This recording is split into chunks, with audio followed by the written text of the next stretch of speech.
Welcome to Reading the Bible as a Muslim, where I hope to go over biblical history, literature, and discuss it through an Islamic lens. This is the first of a three-part introduction to this channel. In this video, I'll explain who this channel is meant for. Essentially, it is for anyone, Muslim or non-Muslim, who is interested in learning about the Bible through an academic perspective and combining that knowledge with what the Quran tells us about various subjects. Also for Muslims just curious about what the Bible is and what it contains. I'll be giving both the traditional religious viewpoints on this, but also the scholarly viewpoints, which are very different. And then combining all of this information with Quranic concepts, claims, and narrations to help Muslims better understand the Bible. But also, I'll explore where the Quran differs from the Bible and use Western biblical scholarship to understand and perhaps appreciate why the Quran differs when it does. To give a more thorough explanation of who this channel is for, let me quickly go over the four main groups of people this channel might interest. First up, Muslims who are curious about the Bible and how it relates to the Quran. Anyone familiar with the Quran knows that there are many biblical prophets who are mentioned within the text. Oftentimes, the Quran assumes that its audience is already aware of the person or event to which it's referring.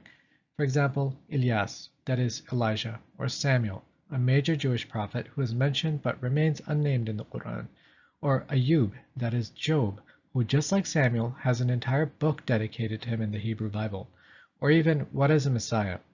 This, as it turns out, is a completely Jewish term fraught with meaning which cannot be understood without a basic understanding of Jewish history. With these examples, the Quran gives little or no exposition to inform the listener who these people are or what these terms mean. It is simply assumed that the audience already knows who these figures are.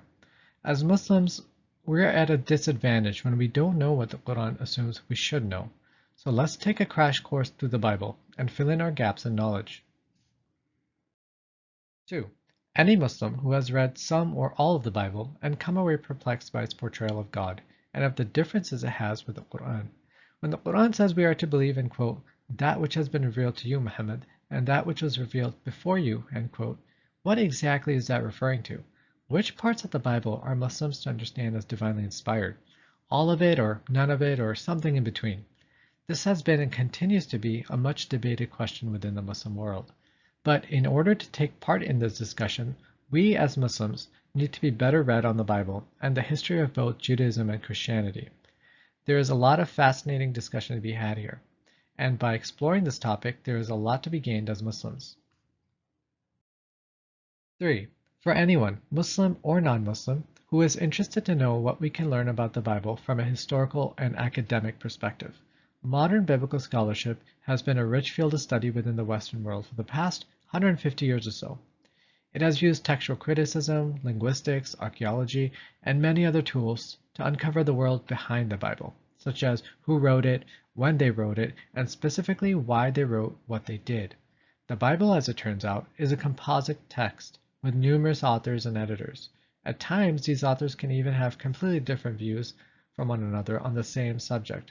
So to truly understand what a certain text meant when it was written, we have to know the context within which the author was writing. Uncovering details like this has been one of the several quests of biblical scholars.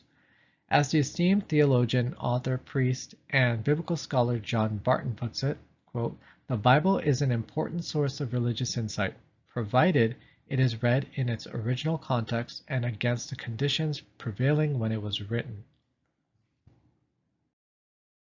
Now, what's interesting is that oftentimes these discoveries can shed light onto why the Quran differs from the Bible when it does. For example, with the golden calf episode, where the Israelites set up a golden calf in the desert after escaping from Egypt and then calling it their god. Well, the Quranic and biblical accounts have some major differences here. Most importantly, who set up the golden calf? Was it Harun, that is Aaron, the brother of Moses, as the Bible relates? Or was it someone else as the Quran describes? This is one of the many fascinating instances when the Quran suddenly diverges from the biblical account. Now, with the help of modern biblical scholarship, we can perhaps understand and truly appreciate why the Quran diverges here.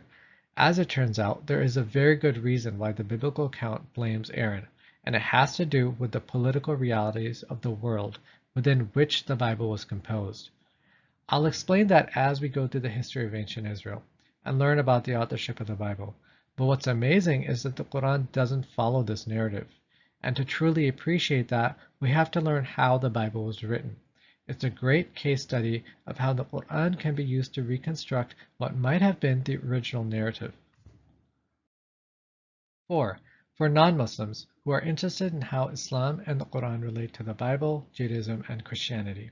Let me be clear, this channel is not about religious polemics. I hope to be respectful and fair to these texts and religious traditions. It is possible to understand the Bible on its own terms, while still acknowledging differences it has with the Quran. The goal is to enrich our own faith and understanding of God and His revelations, not to knock anyone down. So if you come from a biblical background, I think there is a lot to learn here. And I'll end with this. When the Bible is taught through an academic lens, people coming from religious backgrounds, Jewish, Christian, or even Muslim, can sometimes find these findings to be shocking and difficult to reconcile with their faith.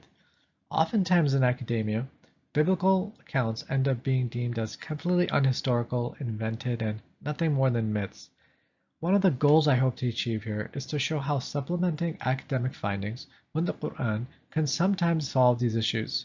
And as for Muslims, we can use all of this information to learn how to understand biblical literature when it conflicts with our own beliefs and give us a better understanding of the Quran itself. With all that said, I hope you'll join me in the coming months and probably years as I go through this vast set of topics. So please like and subscribe to keep up to date as new videos come out.